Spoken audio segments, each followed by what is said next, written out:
오늘 교회를 위해서 주시는 하나님의 말씀, 신약성경 누가복음 11장 1절부터 4절까지의 말씀입니다.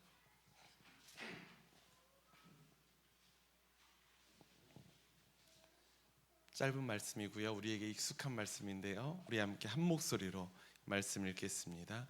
시작.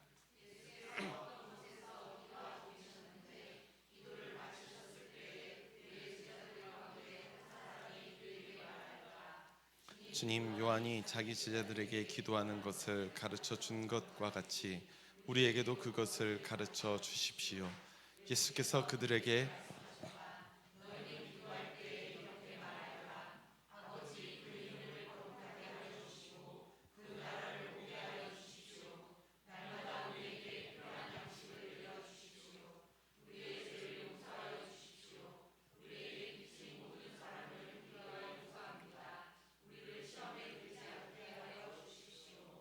아멘, 아멘. 할렐루야. 무더운 여름의 한가운데서도 하나님과의 이 신령한 만남을 기대하면서 또 예배의 자리에 모인 우리 사랑하는 모든 초록교회 신앙가족 여러분들, 또 그리고 이 자리에 함께하신 모든 형제자매 여러분들을 주님이 주시는 귀한 축복과 은총을 듬뿍 담아서 환영하고 축복합니다. 오늘도 함께 진실한 공동체를 이루어가기를 소망하는 우리 주변의 멋진 우리 초록교회 교우 형제 자매 여러분들을 바라보면서 축복과 환대의 인사를 함께 나누었으면 좋겠습니다. 앞뒤 좌우에 있는 모든 분들을 바라보면서 이렇게 인사할까요? 더운 여름에도 주님 안에서 승리하세요.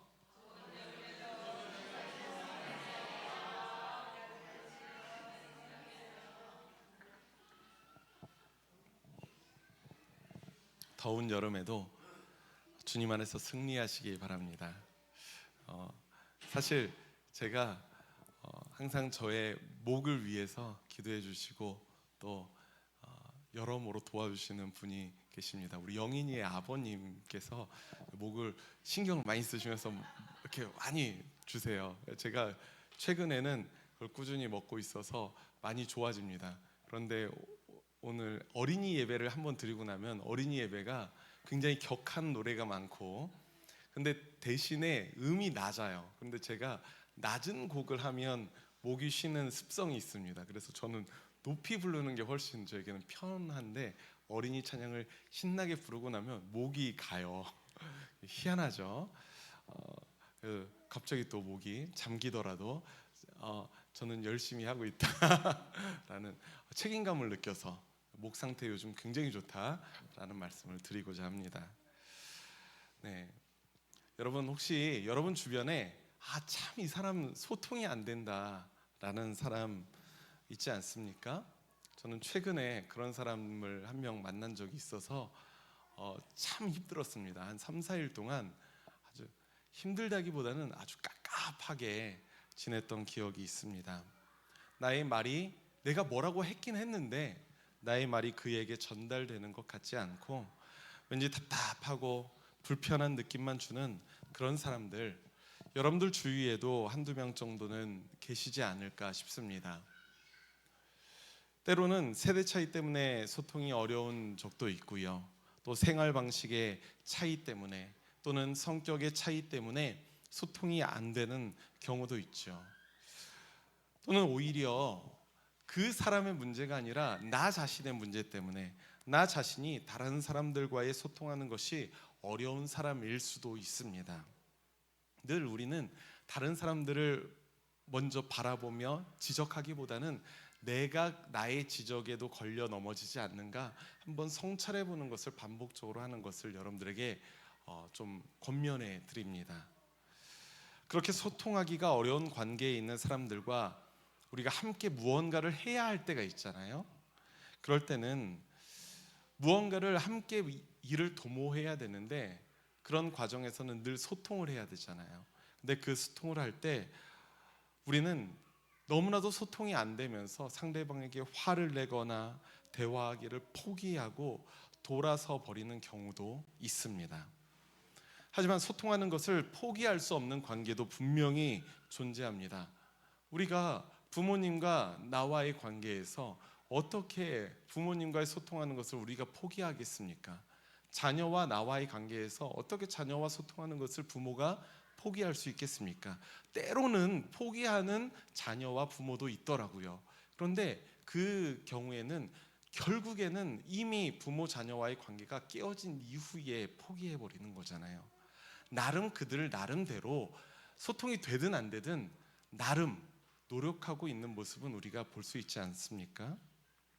그런데 소통하는 것을 포기할 수 없는 관계, 그 중에 하나는 바로 하나님과 나의 관계일 수 있습니다. 왜 포기할 수 없습니까? 왜 포기할 수 없냐면 소통을 포기했다가는 되려 나 자신에게만 손해가 되는 관계이기 때문에 그렇습니다. 하나님께서 물론 마음이 아파하시겠죠. 나와 1대1 관계에서 나에게 인격적인 소통을 원하시는데 나는 듣는 귀 닫아버리고 말하는 입 닫아버리고 하나님께 완전 무관심하다면 하나님은 마음 아프실 거예요. 하지만 그 상황에서 손해인 사람은 누구입니까?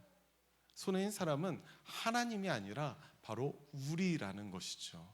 우리는 하나님에게 늘 공급받고 있는 존재이기 때문에 그렇습니다. 생각해 보세요. 하나님의 백성이라는 우리들의 정체성이 있는 줄 믿습니다. 근데 그 정체성은 하나님과 인격적인 관계에 있다는 사실을 전제하고 있는 것입니다. 하나님과의 인격적인 관계. 그 관계는 하나님의 백성이 하나님과 서로 소통할 수 있다는 거예요. 인격적인 관계라는 것은 소통할 수 있다는 말과 똑같은 말입니다. 그 창조주 하나님과의 관계와 소통을 포기한다면 바로 우리들에게 손해일 뿐이라는 것이죠. 이렇게 우리가 세상의 그 누구도 아닌 하나님과 소통하는 것이 바로 그리스도인들의 기도라는 사실을 우리가 성경을 통해서 배울 수가 있는 거예요. 하나님과 소통하는 것, 그게 바로 기도입니다. 우리 그리스도인들에게 기도라는 것은 두 가지 측면이 있다고 말할 수가 있습니다. 일반적으로는 내가 하나님께 내 마음을 아뢰는 것을 기도라고 알고 있죠. 그렇죠? 일반적으로 보통은 그것을 기도라고 생각을 합니다. 그런데 내가 하나님께 드리는 것뿐만 아니라 하나님이 나에게 말을 걸어오시는 것 또한 기도라는 점을 우리가 반드시 기억해야 합니다. 사실 전통적인 기독교 교부, 초대 교부 사이에서는 내가 하나님께 말로 풍성하게 채워지는 그런 기도가 아니라 하나님의 말씀을 통해서 하나님의 음성을 듣는 기도에 훨씬 더 치중이 되어 있어요. 근데 이제 세월이 지나면서 듣는 기도뿐만 아니라 말하는 기도가 발전되었던 것이죠. 우리는 성경의 곳곳에서도 하나님이 먼저 사람에게 말을 걸어오시고 믿음의 사람들은 하나님께 대답을 하며 상호 소통하는 장면을 우리가 많이 보게 됩니다. 근데 그 장면이 어떤 장면이냐면 기도하는 장면이라고 우리가 해석할 수 있습니다. 기도는 하나님과의 소통이에요. 하나님께 말하는 기도가 있는 반면에 하나님의 말씀을 듣는 기도가 우리에게는 분명히 있다는 것입니다. 그 장면들을 성경에서 보면 창세기 12장에서 아브라함에게 고향을 떠나 하나님이 보여줄 땅으로 가라고 말씀하신 하나님이 계시죠. 근데 그 하나님이 아브라함과 소통하십니다. 하나님은 아브라함을 부르시고 아브라함은 하나님께 나아가서 하나님께 네, 그러하겠습니다 대답을 합니다. 또 미디안 광야에서 불에 타지 않는 떨기나무를 통해서 모세를 부르신 하나님이 모세와 소통을 하십니다. 거기서는 모세는 또 안 됩니다, 나는 그거 못합니다 라고까지 해요. 기도는 그런 거예요. 하나님이 말씀하시고 나는 그 말씀을 듣고 내 마음을 하나님께 아뢰고, 그렇게 믿음의 사람들과 소통하셨던 하나님이 우리들에게도 이렇게 말씀하십니다. 예레미야서 33장 3절의 말씀, 우리 주보에 담아놓은 이 말씀 우리가 함께 읽어보겠습니다. 시작. 내가 나를 부르면 내가 너에게 응답하겠고 내가 모르는 크고 놀라운 비밀을 너에게 알려주겠다. 아멘. 아멘. 그런데 여기서 사람들이 하나님께 어떻게 기도해야 하는지 모르고 있기 때문에 발생되는 문제들이 있습니다. 기도의 방법을 몰라서 발생되는 문제, 첫 번째는 기도를 하지 않는 거예요. 기도하는 법을 모르니까 기도를 하지 않는 겁니다. 그런 사람들이 있고요. 또 다른 하나는 하나님께 드리는 기도의 올바른 방법을 알지 못해서 잘못된 방법으로 기도하는 이들도 적지 않은 것이 현실이라는 것입니다. 올해 감리교 어린이 여름성경학교 주제가 바로 기도할래요입니다. 오늘은 사실 성서 일과를 따라서 우리가 말씀을 보고 있지만 오늘은 성서 일과의 말씀이 아니라 감리교 어린이 여름성경학교 주제의 성구를 가지고 여러분들과 함께 나누고 있는 거예요. 주제 내용을 여러분들과 함께 나누고 있는 거예요. 3일 동안 우리 아이들이 기도에 대한 말씀과 활동들을 재미있게 하면서 기도가 무엇인지, 또 기도를 어떻게 해야 하는지, 기도를 통해서 우리는 무엇을 누리게 될 수 있는지 우리가 배우게 됩니다. 그런데 기도에 대해서 배워야 할 사람들은 비단 아이들뿐만이 아니라는 것을 저는 많이 느낍니다. 기도에 대해서 배워야 할 사람들은 아이들뿐만이 아니라 모든 하나님의 백성들이라는 거예요. 기도는 모든 하나님의 백성들에게 주어진 특권이자 의무이기 때문에 그렇습니다. 그렇기 때문에 기도에 대해서 아이들에게 신앙 교육을 함과 동시에 우리들 또한 기도에 대한 성경의 가르침을 다시 배우고 기도 생활을 점검해 보아야 할 것입니다. 오늘 설교의 제목이 기도의 기본기이죠. 사실 우리가 하나님과 소통하는 기도의 기본기를 배울 수 있는 곳이 있습니다. 이미 모범 답안이 존재하고 있어요.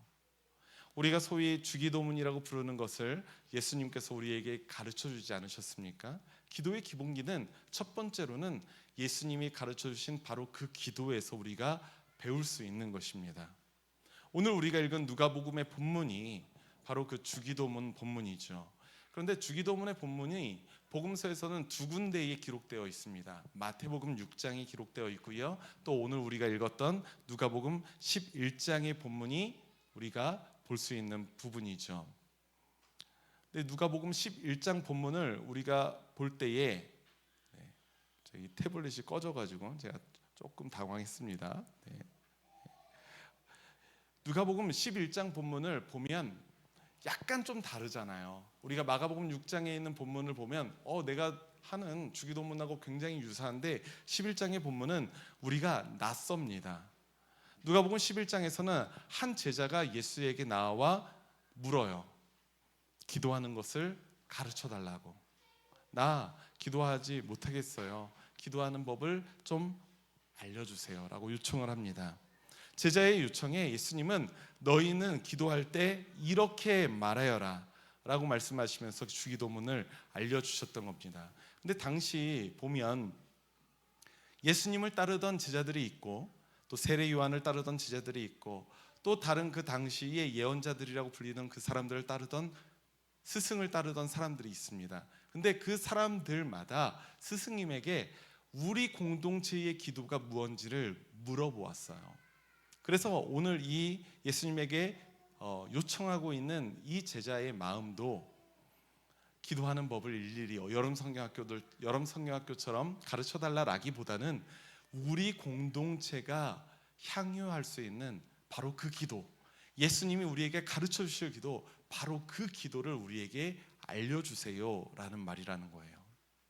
누가복음의 주기도문은 마태복음의 주기도문에 비해서 너무나도 감사한 것은 외우기 쉽게 짧습니다. 그런데 우리가 주기도문을 공동체적으로 많이 하니까 웬만하면 좀 긴 거를 외우시는 것을 추천드리죠. 조금 요약되어 있는 느낌이 분명히 있지만 기도의 목적은 동일합니다. 예수님이 가르쳐 주신 기도, 이 주기도문은 쉽게 말하자면 우리가 하나님의 자녀답게 살게 해달라는 기도라는 것입니다. 우리가 하나님의 자녀답게 살게 해달라는 것. 무엇보다 이전에는 우리와 동떨어져서 멀리 두었던 하나님을 이 기도에서는 아버지라고 불러요. 아버지. 가까운 분으로, 내 곁에 계신 분으로, 나를 도와주시는 분으로 고백하면서 우리의 뜻을 넘어서는 하나님의 뜻과 그분의 나라가 이 땅에 임하기를 기도하십니다. 그리고 나서 이어지는 우리의 삶의 문제를 가지고 주님께 아뢰고 있죠. 과도한 욕심으로 채워진 요구가 아니라 일용할 양식과 용서함을 구하면서 하나님의 백성된 삶을 돌아보고 있는 것입니다. 우리는 예수님이 가르쳐 주신 이 기도를 통해서 하나님이 우리 아버지가 되심으로 달라진 우리의 신분, 하나님의 자녀된 우리의 신분을 깨닫게 됩니다. 그리고 우리의 욕심을 덜어내며 그분의 나라와 그분의 뜻을 바라보게 되는 겁니다. 이제껏 하나님의 자녀로 살지 못했던 우리의 잘못된 삶도 우리가 돌아보면서 회개하게 되죠. 그것이 주기도문의 내용이에요. 하지만 안타깝게도 예수님께서 일찍이 기도를 가르쳐 주셨지만 단번에 예수님과 같은 기도와 또 그의 삶으로 하나님께 나아가지는 못하는 것이 우리들의 현실 아니겠습니까? 우리는 여전히 기도에 서툴고 게으르기 때문이라는 생각이 저에게는 듭니다. 우리가 기도의 기본기를 배우면서 가장 먼저 하나님 자녀답게 살아가기 위해서 예수님이 가르쳐 주신 그 주기도문에 초점을 맞추었다면 두 번째로는 어디에 초점을 맞춰야 될까요? 우리 성경학교 교재에서는 두 번째로는 언제 기도를 해야 하는가 이 물음에 초점을 맞춥니다. 우리가 언제 기도해야 될까요? 우리가 그리스도인으로서 언제 기도해야 될까요? 데살로니가전서 5장 17절 말씀에서는 여러분들이 이미 개역개정 성경으로는 모두 다 알고 있죠. 항상 기뻐하라. 그 다음에 알고 계셔요. 다시 자신감을 잃고 하셔요. 자신감을 갖고 시작. 맞아요. 쉬지 말고 기도하라 라고 이야기하죠. 우리 세번역 성경으로는 끊임없이 기도하십시오 라고 권면합니다. 끊임없이 쉬지 말고 기도해야 한다는 것입니다. 그야말로 이것은 sometimes가 아니라 always예요. 항상, 늘, 언제나 기도해야 합니다. 만약에 우리가 어떤 필요가 있을 때에만 기도하는 것이라면 언제나 기도할 필요는 없을 겁니다. 필요할 때만 기도하면 되는 거잖아요. 하지만 제가 도입부에서 말씀드렸던 것처럼 기도라는 것은 무엇입니까? 기도라는 것은 하나님과의 쌍방 소통입니다. 그래서 그 소통을 통해서 하나님의 자녀로서 하나님과 친밀해지는 거예요. 그 관계가 깊어지는 거예요. 그렇기 때문에 그 기도는 언제나 필요한 것입니다. 생각해 보십시오. 엄마와 아들의 관계가 언제 더 깊어져야 됩니까? 언제 더 깊어져야 됩니까? 계속 깊어져야 되죠. 언제는 엄마가 그 아이를 내버려 두고 방치하고 또 언제는 아이고 금과 옥조처럼 막 하고 또 기분 약간 좀 내 직장 생활이 좀 힘들다 집에 와서는 하고 또 월급 날에는 와서 자녀에게 너무 상냥하게 행복한 엄마로서 하고 그게 과연 바른 관계일까요? 그렇지 않다는 거예요. 언제나 기도하라라는 말씀은 하나님과의 관계에서 우리의 기도가 아주 깊이 작용한다는 것을 우리에게 알려주고 있습니다. 소통의 시간과 관계의 친밀도는 밀접한 관계에 있습니다. 끊임없이 기도하십시오라는 이 성경의 가르침은 우리가 배워야 할 기도의 기본기 중에 하나라는 거예요. 세 번째로 우리가 배워야 할 기도의 기본기는 무엇이냐면 함께 기도하라는 것입니다. 함께 기도하라. 어차피 하나님께 기도하는 것은 기도를 드리는 것인데 우리의 기도를 들으시는 분은 하나님이신데 우리가 굳이 불편하게 다른 사람들과 함께 기도하는 것이 필요할까요? 라고 여러분들이 물으실 수도 있겠죠. 그런 질문을 던지실 수도 있습니다. 하지만 성경에서는 인생의 커다란 장애물과 고비를 만났을 때 특히 주변의 사람들과 함께 기도하거나 자신을 위해서 기도해 줄 것을 부탁하는 장면이 숱하게 나와 있습니다. 다니엘서 2장을 보면 바벨론의 느부갓네살 왕이 불길한 꿈을 꿔요. 그리고 그 불길한 꿈을 해석해라 라고 그 바벨론의 수많은 지혜자들을 불러드립니다. 그리고 동시에 다니엘도 불러요. 그래서 나의 이 불편한 이 꿈을 너희들이 해석해라, 그걸 못하면 죽이겠다라는 참혹한 명령을 내립니다. 다니엘은 곧바로 상황의 심각성을 깨달아요. 그리고 나서 세 친구 하나냐와 미사엘과 그리고 아사랴에게 상황을 설명합니다. 그리고 이렇게 제안을 해요. 다니엘서 2장 18절의 말씀, 주보에 있는 말씀인데요, 그 말씀 함께 한 목소리로 읽겠습니다. 시작. 그 친구들에게 말하였다. 너희와 나는 다른 바빌론의 지혜자들과 함께 죽지 않도록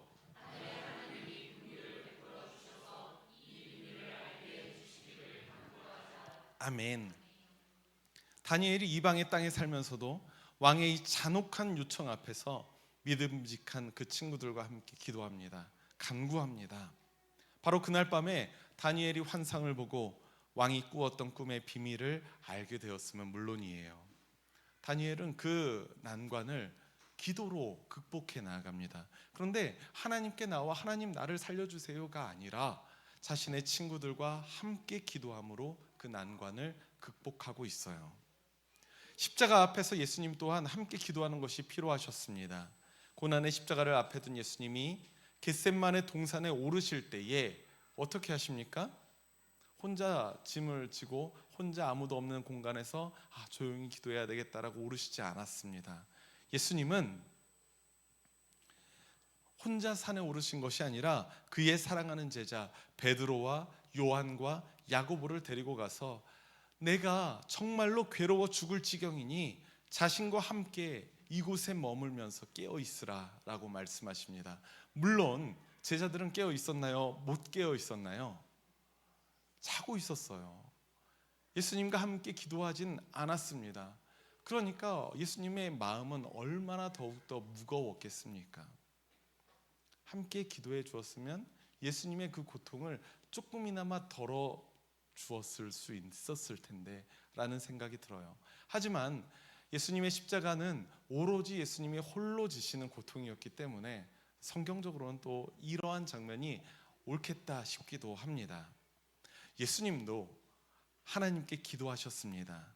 하지만 주님도 자신과 함께 기도할 기도의 동역자가, 기도의 친구가 필요하셨다는 거예요. 다른 문제에서가 아니라 바로 그 십자가의 순간 바로 앞에서 기도의 동역자가 필요하셨습니다.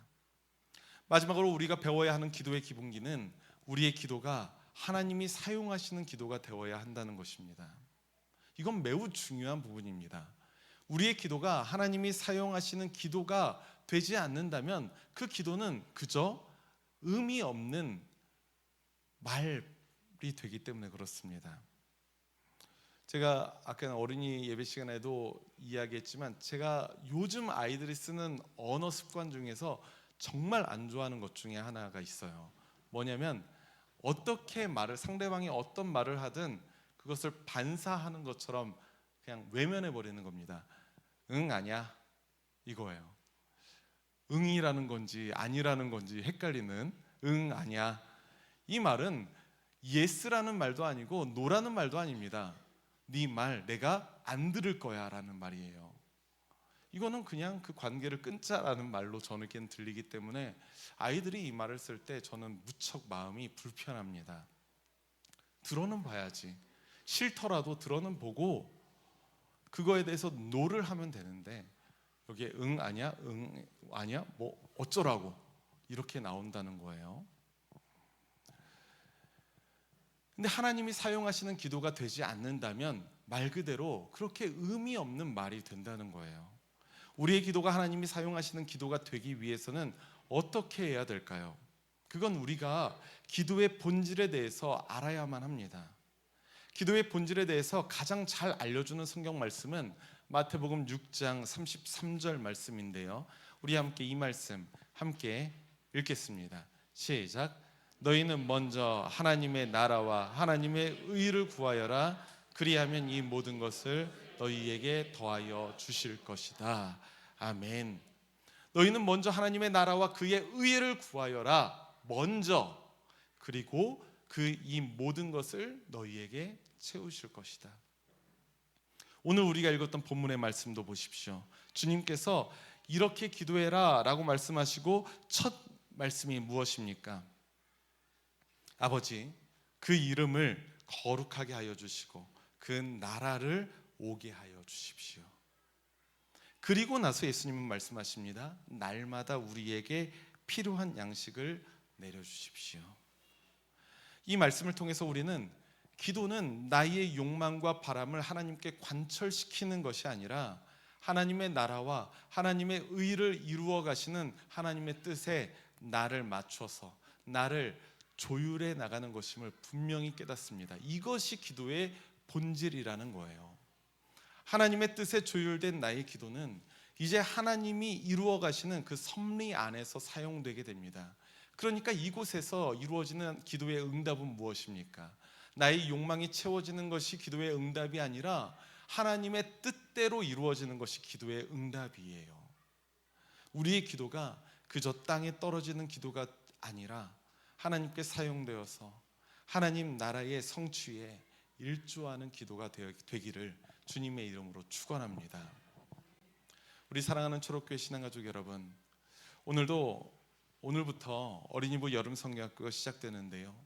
성경학교 기간 내에 오늘 우리가 함께 나눈 말씀의 내용들을 아이들이 배워나가게 됩니다. 물론 제가 오늘 설교에서 좀 어려운 용어도 쓰고 신학적인 이야기도 했지만 어른들에게 통용되는 그 어려운 내용을 배우는 것이 아니라 아이들도 쉽게 이해할 수 있는 내용과 방법을 가지고 이 말씀을 배우게 됩니다. 다시 한번 말씀드리지만 기도의 기본기는 어린이들만 배우는 것이 아니에요.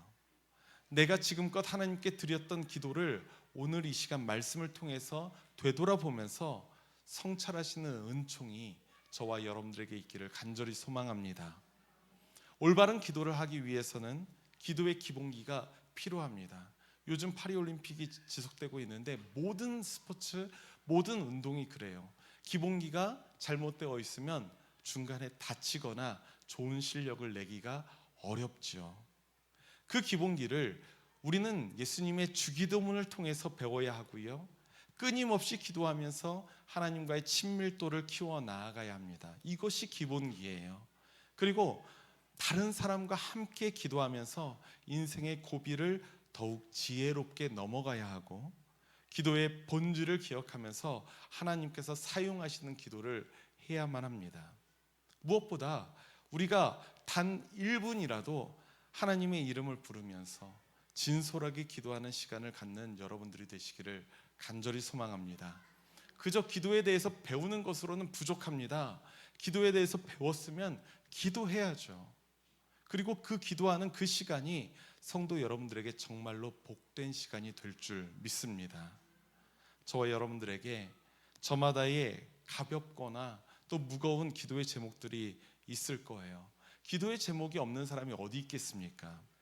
그 기도의 제목들을 예수님이 가르쳐 주신 기도를 따라서 끊임없이 기도하고 또 함께 기도하며 하나님의 뜻에 맞춰 기도하며 그 응답하시는 하나님의 은혜를 누리시는 저와 여러분들이 되시기를 주님의 이름으로 축원합니다.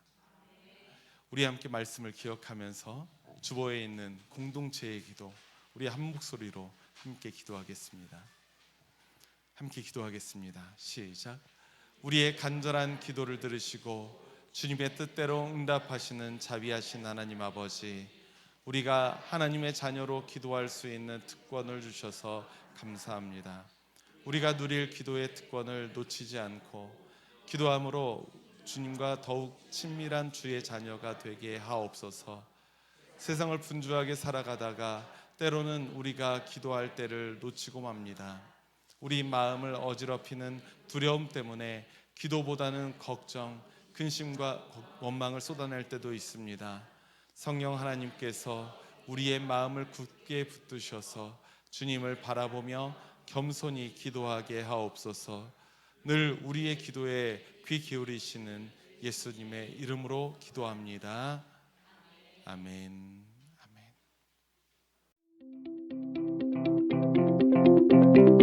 아멘.